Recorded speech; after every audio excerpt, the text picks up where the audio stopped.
Eu quero convidar você a pensarmos sobre algumas famílias, né? Já temos feito isso.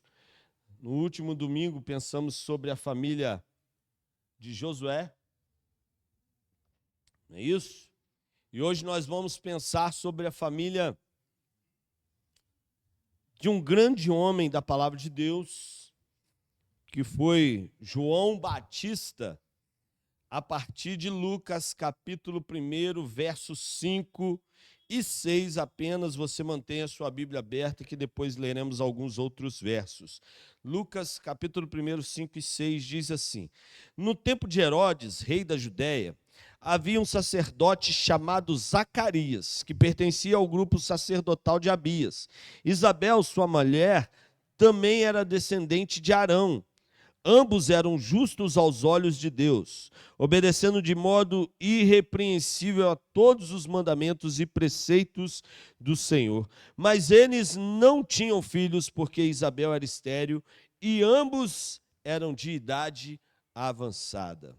Amém? Pai, em nome de Jesus, obrigado pela tua palavra, que ela seja mais uma vez ferramenta para confrontar e nos aperfeiçoar dentro daquilo que é propósito teu para as nossas vidas. Em nome de Jesus, fala conosco. Amém e amém. Fique à vontade para se assentar.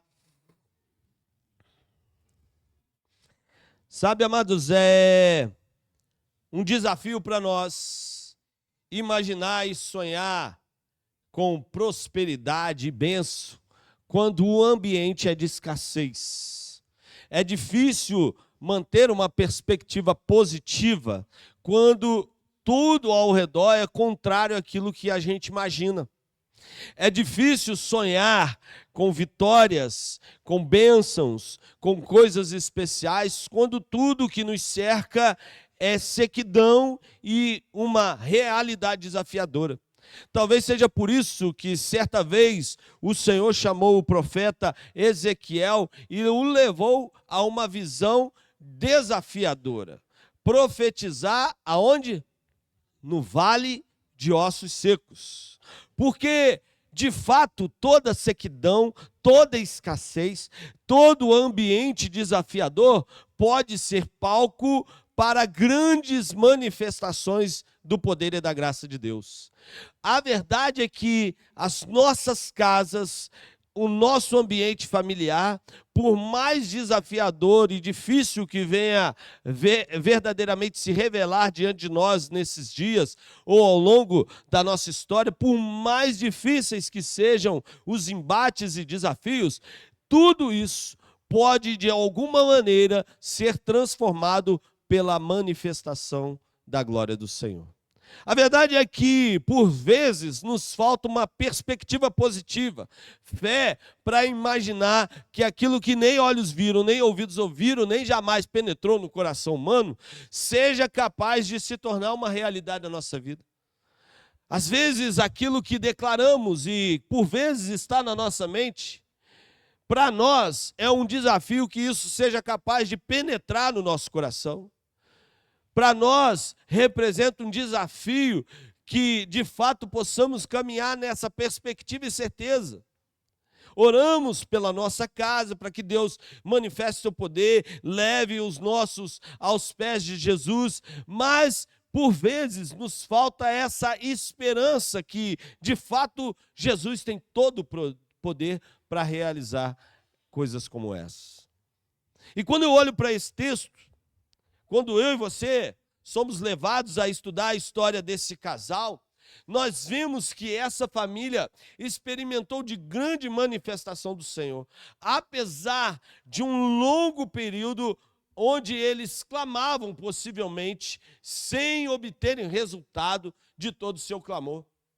Eu não sei você, mas por vezes a nossa impaciência nos leva a pedir, já gerando uma expectativa de que aquilo imediatamente aconteça. Nós vivemos numa sociedade onde tudo precisa ser rápido, imediato. Você fura um pneu na estrada ou tem um problema no carro, você liga e espera que dentro de alguns minutos já apareça o socorro. E às vezes a gente até fala, né? Estou pagando para isso. E a verdade é que, por vezes, esse pensamento e desejo acelerado se revela também na nossa vida e relacionamento com Deus. Quando olhamos para a história desse casal, nós vemos que a manifestação da glória do Senhor, do poder de Deus, se deu na vida desse casal quando eles já tinham uma longa trajetória trilhada, um longo caminho percorrido. E talvez uma das lições que nós já venhamos falando sobre ela, acerca da resiliência e persistência, seja também uma das grandes lições que podemos aprender com esse casal. Mas quando nós olhamos, podemos extrair outras lições a partir da história deles. E uma das lições que eu e você podemos, de fato, olhar e ter a percepção acerca da dedicação e comprometimento deles, é que eles caminhavam e trilhavam um caminho justo. Algumas versões vão deixar claro acerca da justiça, da vida digna, dedicada, comprometida, que Zacarias e Isabel viviam. E é interessante porque você e eu sabemos que eles vieram a dar a vida, trazer a existência, a partir da manifestação do Senhor, a João Batista. Aquele que precederia, prepararia o caminho de quem? Jesus. Esse casal caminhava, trilhava em justiça. Sabe, amados, nós precisamos trilhar um caminho justo. Um caminho onde a gente olha e entende que a nossa verdade, por mais real e de fato possa nos parecer verdade de fato, para o outro nem sempre representa aquilo que é justo. C.S. Lewis já disse certa vez que tudo que não é eterno é ultrapassado. E a justiça humana, ela de fato não é eterna. E por isso ela passa. Uma das verdades bíblicas que nós podemos aprender é que passarão céus e terras, mas a palavra do Senhor jamais passará. E essa palavra nos confronta a trilharmos um caminho justo, se de fato desejamos viver uma vida abençoada por Deus, se de fato esperamos que a nossa casa e a nossa família vivencie dias especiais onde o favor de Deus repousa e se manifesta sobre o nosso lar. Mas existem alguns inimigos da justiça. Alguns inimigos que nos levam a trilhar um caminho contrário àquele que o Senhor espera para a nossa casa. Alguns deles você talvez já seja capaz de trazer à memória, mas alguns dos inimigos da justiça, né? E eu não estou falando de personagens de quadrinhos ou de filmes, alguns dos inimigos da justiça, por vezes, dentro do lar, são de fato, inimigos intensos e que nós travaremos uma batalha muito grande para derrotá-los. E um deles é a justiça própria. Para muitos casais, trilhar um caminho de justiça é um desafio, porque a justiça do corpo acaba, por muitas vezes, sendo subjugada pela justiça própria. O que eu quero dizer com isso? A verdade do casal, da família, acaba sendo colocada em segundo plano para que a minha verdade prevaleça. Os meus anseios, os meus desejos, o meu conforto, a minha vaidade pessoal, a minha necessidade acaba sendo sobreposta à necessidade do outro. Por isso, vivenciar um caminho de justiça, quando nós olhamos para esse casal, nós aprendemos com eles que, de fato, é uma verdade que precisa se fazer presente na nossa casa. Aprendermos a, de fato, abrirmos mão, já temos falado um pouco sobre isso, para que o todo possa prevalecer, ser verdadeiramente atendido. Caminhar em justiça, como esse casal, para muitos de nós representa um desafio no que diz respeito, por vezes, à trilha que nós somos desafiados no reino de Deus a traçar, a caminhar, a trilhar. Tem muitos casais, muitas famílias, que por vezes terceirizam a responsabilidade e, vamos dizer assim, a missão espiritual que devem desempenhar no meio da família para outros. Ler a palavra, estudar sobre o reino de Deus, orar com os filhos, é tarefa da minha esposa, é tarefa do meu esposo. Eu tenho outras obrigações, eu tenho outras funções. Ensiná-los no caminho do Senhor, a amarem a igreja, a verdadeiramente terem paixão por estar nos átrios do Senhor. Isso é uma responsabilidade do fulano ou da fulana, ou até mesmo do professor da escola dominical ou do culto infantil. Mas sejamos justos em nossa caminhada com o Senhor. Onde foi que Ele nos orientou a transferir essa responsabilidade? Sejamos justos. Temos muito, de fato, a aprender e a cada vez mais corrigir a trilha da caminhada com o Senhor, para que sejamos achados pelo Santo Espírito de Deus de maneira justa, íntegra e plenamente focados, dedicados a viver o projeto de Deus para a nossa vida. Se não formos de fato achados pelo Espírito do Senhor dessa maneira, amados, possivelmente perderemos a graça e o privilégio de sermos visitados pelo Senhor diante daquilo que tanto ansiamos e esperamos dele. Entenda que, por vezes, o caminho até conquistarmos aquilo que oramos e esperamos de Deus, por vezes esse caminho será longo. Por vezes. Mas o Senhor nunca deixará de atender e cumprir as suas promessas. Amém? O Senhor nunca deixará. Por isso, caminhe em justiça, trilhe uma vida verdadeiramente voltada e pautada pela palavra de Deus. Viva dias onde a manifestação do Espírito Santo de Deus seja cada vez mais uma realidade sobre a sua vida e experimente da provisão, da manifestação do Altíssimo sobre a sua casa, sobre a sua família. Mas quando eu olho para esse casal, esse homem que servia no templo, que tinha uma dedicação e um comprometimento intenso com a palavra de Deus e com a vida eclesiástica, vamos dizer assim, com a vida da igreja, ele não era um religioso. A Bíblia vai falar que ele era um homem o quê? Um sacerdote que era dedicado, que era justo aos olhos, ele e sua esposa, justo aos olhos de quem? De Deus, não dos homens. Ele era dedicado, comprometido, ele servia no templo, ele estava envolvido com as questões de Deus. Sabe, por vezes nós esperamos que Deus atenda e cuide da nossa casa, mas por vezes não nos envolvemos com as questões que envolvem a casa dele, que dizem respeito à casa e à família dele. Esperamos que ele se envolva com a nossa família. Mas e a família do Senhor? E o povo de Deus? Por isso nós aprendemos com esse homem que, se de fato, com essa mulher tão dedicada e comprometida com Deus, que foi Isabel, nós aprendemos que não apenas caminhar em justiça é necessário para que possamos ser abençoados e viver da proteção e da provisão do Senhor, mas precisamos aprender também a vivermos uma trilha onde há cumplicidade.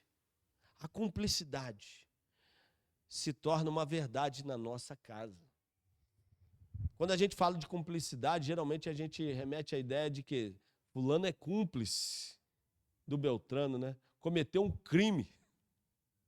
Né? Aqui não tem nenhum criminoso, glória a Deus. Né? Ninguém que roubou a bala dos filhos, o bombom da esposa, né? Pegou dinheiro na carteira do marido. Não tem ninguém assim aqui, em nome de Jesus, né, irmão?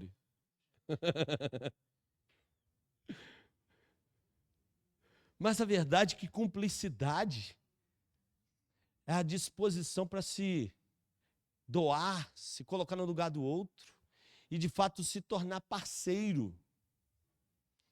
É olhar para a necessidade do outro e não apenas falar, nossa, fulano está batalhando tanto, vou orar por ele. Às vezes o que ele precisa não é apenas oração, mas é também a sua mão, sua força, sua disposição, a sua parceria.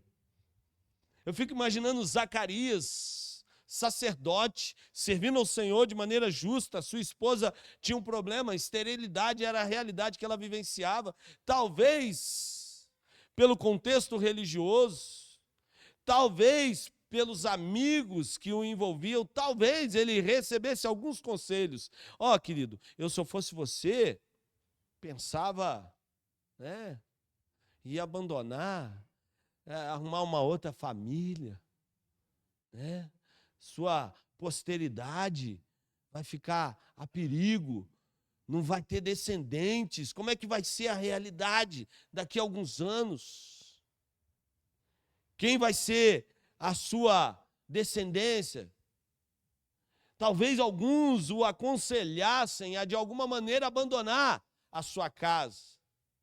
Talvez até mesmo Isabel tivesse ouvidos inclinados para o Senhor, mas ao mesmo tempo alguns conselhos que não eram tão abençoados assim, tivessem sido direcionados a ela, sabe? Tem gente que adora dar conselho, não é verdade? Conhece gente assim? Eu me lembro que quando criança, né, tive algumas verrugas. Quem aqui já teve verruga? Tinha um monte de verruga no dedo, né? E eu vamos dizer assim, me continha ao máximo e me empenhava para nunca olhar para o céu e nem levantar o dedo, né? Porque falavam que criança, se você contar estrela, o quê? Dá verruga. Eu ficava assim, Senhor. Criança. E eu me lembro que certa vez uma pessoa chegou para mim e veio me dar um conselho. Sabe o que é bom para isso? Passa a casca de banana, joga para trás, não olha para trás não, e dá 3 pulinhos. Aí eu até fui, vamos dizer assim, tentado a fazer isso. Eu falei, isso deve ser uma macumba gospel. Né? Umas crendice popular, sabe? E essas coisas, joga e dá 3 pulinhos e tal, não sei o quê. Sempre tinha um para dar um conselho. Sempre tinha um para dar uma orientação, para transmitir algo importante. Mas sabe qual é a verdade? Por vezes, muitos virão nos dar conselhos, e alguns deles, às vezes, serão até conselhos positivos. Mas pouca gente vai estar, de fato, disposta a ser cúmplice, a ajudar, a estar do lado. O maior parceiro ou parceira que você tem é a sua esposa, o seu esposo, são seus filhos. Seja cúmplice, seja parceiro, seja amigo, seja de fato aquele que apoia em meio aos desafios, seja aquele que pega na mão quando as lutas tentam levá-lo ao chão, seja aquele que de fato caminha do lado. Porque num dado momento o Senhor há de visitá-lo e manifestar o seu poder sobre a sua vida. Amém? Conta-se uma história de um pianista polonês chamado Ignaz Paderewski. Eu acho que é esse nome mesmo, né? Conta-se uma história que certa vez ele foi fazer, era um dos grandes pianistas do mundo da época, e ele foi fazer uma apresentação num teatro dos Estados Unidos. E uma mãe tentando motivar o filho a amar a música e tocar piano, levou o filho para aquele concerto. Ele já entediado com toda a programação, num dado momento ele se levantou, foi até o piano, sentou e ficou tocando lá, tumultuando o concerto. Enquanto todo mundo na plateia começava a criticar e olhar para a mãe, a irresponsável, deixou o filho ir até lá, o pianista, aquele que seria a atração da noite, sentou do lado do menino e começou a tocar com ele. E virou para ele e falou: ó, muito bem, continua assim, tenta assim, tenta assim. E enquanto os dois tocavam, a plateia ficava admirada, porque do meio, em meio àquele tumulto inesperado, de repente algo especial aconteceu. Porque alguém se sentou ao lado do menino e se dispôs a ser parceiro dele naquele momento. Cúmplice. Sabe, amados, casas, famílias que vivenciam algo especial de Deus, são famílias, são casas onde a cumplicidade é uma realidade. Onde um vê a necessidade do outro e se dispõe para atender. Onde um olha e vê os desafios e se compromete de fato. Ainda que a coisa não aconteça agora, ou amanhã, ou depois de amanhã, ou semana que vem, ou daqui 2 anos, 3 anos, 15 anos, enfim, ele está, o parceiro, a parceira, sempre presente ao lado, disposto, disponível a ajudá-lo em meus desafios. Essa era a realidade de Zacarias e Isabel, um casal amigo, parceiro, cúmplice, que não mudava a sua rotina, não alterava os seus hábitos, nem abria mão daquilo que de fato carregaria em seu coração, apesar daquilo que buscavam não ainda haver acontecido sobre as suas vidas. Eles esperavam no Senhor, e uma coisa fácil é olhando para frente e lançando-me o olhar cada vez mais aquilo que está diante de mim, eu esqueço das coisas que para trás ficam e prossigo no alvo da soberana vocação. Era essa a verdade que motivava esse casal. A verdade que Deus haveria de visitá-los e eles manteriam-se unidos de forma verdadeiramente comprometida, cuidando um do outro. Você tem cuidado da sua casa? Tem cuidado da sua família? Tem cuidado dos seus filhos? Tem investido tempo orando com eles, intercedendo a Deus? Sabe da realidade dos desafios escolares? Esses dias fui buscar o Ravi na escola e ele veio todo feliz, empolgado, porque ele fez a primeira prova. E eu achei que era aquelas coisinhas, né? Que era o famoso migué, né? Era só para inglês ver. Não, era prova mesmo. E teve gente que tirou nota baixa. Né? Se fosse na época, minha mãe falava assim: você não faz mais nada, você tem que tirar a nota boa. Né? Mãe fazia isso, né? Você só estuda. Aí eu falava: não é bem assim não, só me põe para lavar, para passar minha roupa, encher as garrafas, limpar o quintal, né? E um monte de coisa, não é só estuda não. Mas ele veio todo empolgado, feliz, com a provinha na mão. E como foi bom ver a alegria e o entusiasmo dele. Mas se a minha agenda não encontrar lugar para esse tempo com ele, de que maneira eu serei parceiro e cúmplice?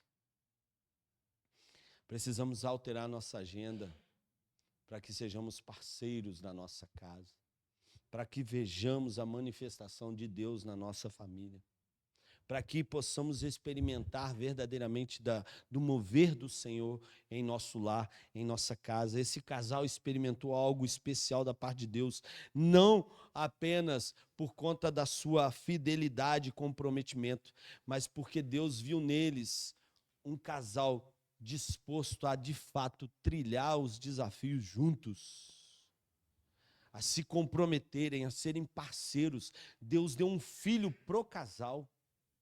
não apenas para Isabel. E entenda, se não de fato buscarmos algo que o Senhor possa ser capaz de ser glorificado através dessa manifestação e dessa visitação sobre nossa casa, se buscarmos apenas para nós mesmos, com o interesse de satisfazer os nossos anseios, de que maneira assim produziremos algo de valor em nossa casa? Zacarias e Isabel vivenciaram algo especial e maravilhoso da parte de Deus, porque se mantiveram firmes, comprometidos e eram verdadeiros cúmplices um do outro, parceiros, dedicados a abençoar a sua casa. Vá comigo novamente em Lucas capítulo 1, a partir do verso 8, nós vemos algo interessante acontecer.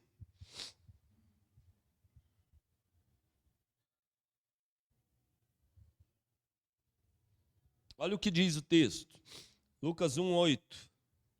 Certa vez, estando de serviço, o seu grupo, Zacarias, estava servindo como sacerdote diante de Deus. Ele foi escolhido por sorteio, de acordo com o costume do sacerdócio, para entrar no santuário do Senhor e oferecer incenso. Chegando a hora de oferecer incenso, o povo todo estava orando do lado de fora. Então o anjo do Senhor apareceu a Zacarias à direita do altar do incenso. Quando Zacarias o viu, perturbou-se e foi dominado pelo medo. Mas o anjo lhe disse: não tenha medo, Zacarias. Sua oração foi ouvida. Isabel, sua mulher, dará a você um filho, e você lhe dará o seu nome, João. Ele será motivo de prazer e de alegria para você, e muitos se alegrarão por causa do nascimento dele, pois será grande aos olhos do Senhor. Ele nunca tomará vinho nem bebida fermentada, e será cheio do Espírito Santo desde antes do seu nascimento.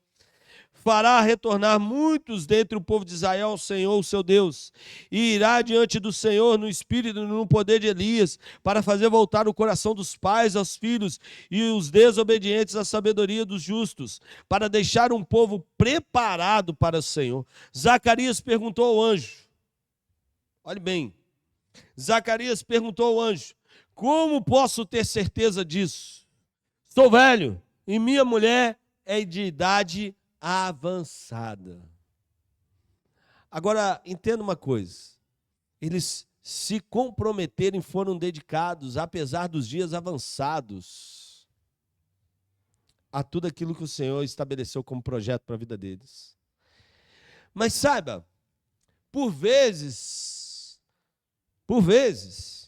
quando oramos e clamamos, quando apresentamos o nosso clamor, o nosso anseio diante de Deus, e aquilo não acontece, por vezes, o desafio não é permanecer orando, mas é permanecer confiando. Porque a oração pode ser que, às vezes, aconteça de forma mecânica, mas a fé não. A persistência pode ser que gere um hábito, mas ela nunca encherá de paixão o coração. O coração precisa ser movido por fé, porque por vezes pode ser que o anjo nos visite e a gente ainda duvide, porque a coisa não aconteceu conforme nós esperávamos. Olha o que o texto nos mostra. O texto nos diz que o anjo aparece a ele enquanto ele servia no templo, enquanto ele se comprometia com aquilo que ele fazia rotineiramente e comprometidamente. O anjo apareceu e fala com ele, anuncia a ele algo especial. A oração de vocês foi ouvida. Uma verdade ele declara a esse homem: aquilo que você apresentou diante de Deus não foi vão. Não foi inútil a sua oração. É a primeira declaração que o anjo apresenta a ele. A oração foi ouvida. Amado, você crê que a sua oração tem sido ouvida? Amém? Precisa um anjo aparecer para reforçar isso? Se ele aparecer, amém, né? Mas se ele não aparecer, nós temos a palavra de Deus que nos diz que o Senhor inclina os seus ouvidos à oração do seu povo. A palavra de Deus nos diz que o nosso Deus não cochila, não dormita um minuto sequer. Ele está atento ao seu povo. Por isso, permaneça com o seu coração sendo cada vez mais movido em fé. O texto que nós lemos em Coríntios hoje pela manhã nos diz que nós caminhamos por fé e não por vista. Não é aquilo que eu vejo, não é aquilo que eu toco, mas aquilo que eu creio que Deus disse a meu respeito. E o anjo aparece a esse homem e tudo que ele, diante da declaração do anjo, é capaz de apresentar é o quê? Dúvida, insegurança, é a limitação dele. Mas ele está diante do anjo do Senhor, que o anjo veio anunciar uma boa nova a partir de uma declaração do Senhor. O anjo não estava declarando dele mesmo, estava dizendo aquilo que Deus o havia transmitido. E se Deus havia falado, Deus iria fazer, porque Deus tem todo o poder.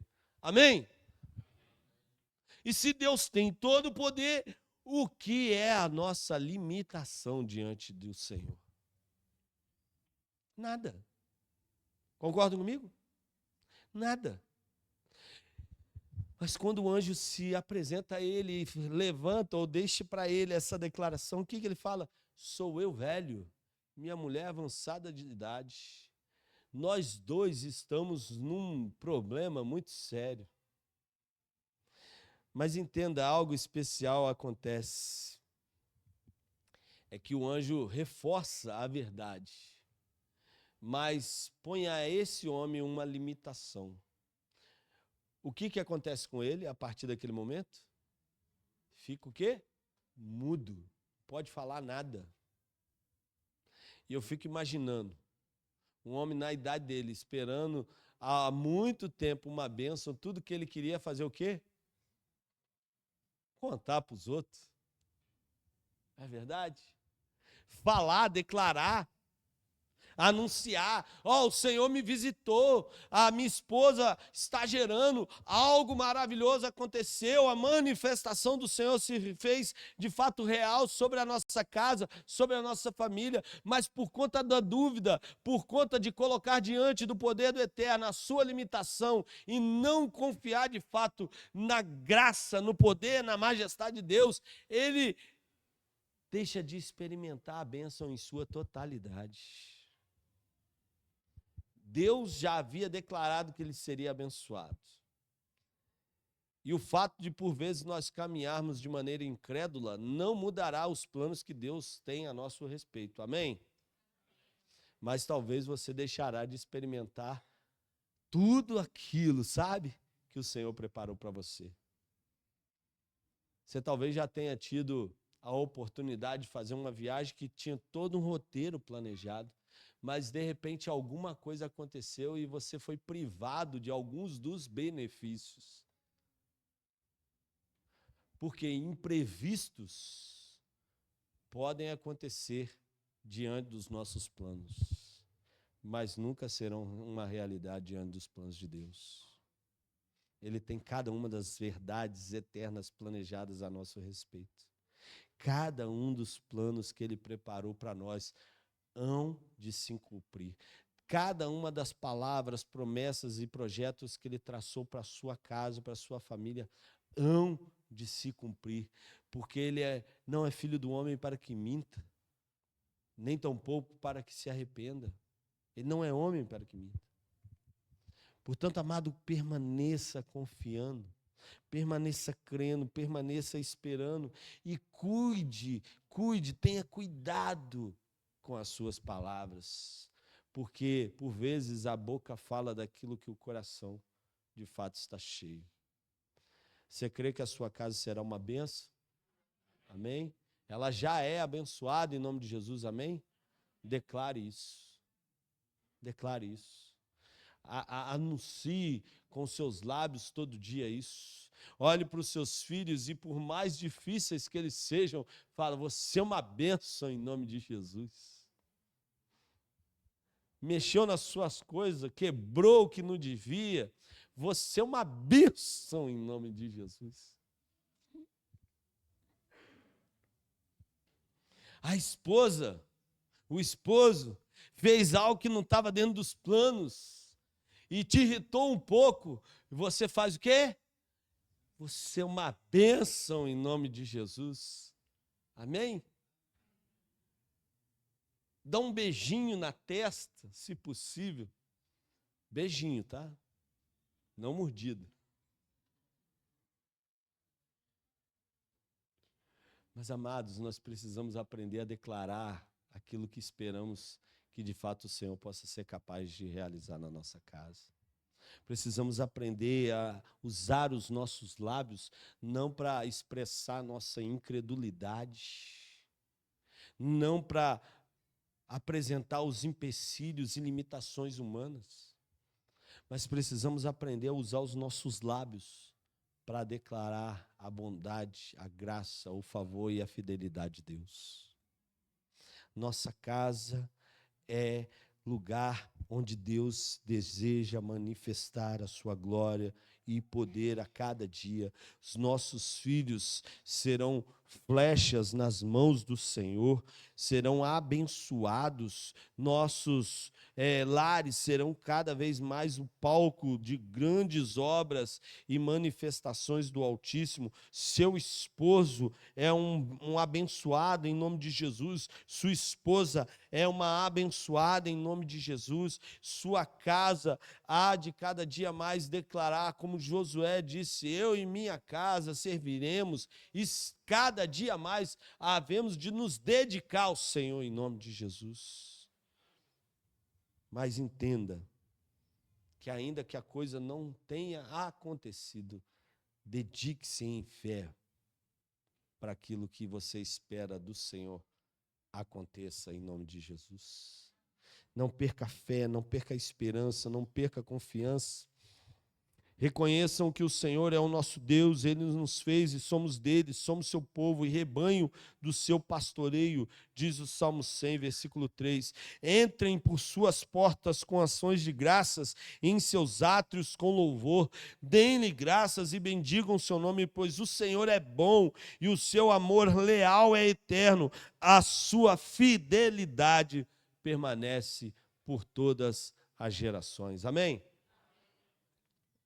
Quero convidar o Ministério de Louvor. Você pode se colocar de pé e nós vamos adorar o Senhor nesse tempo. E logo depois desse tempo de adoração, quero orar pela sua casa, pela sua família.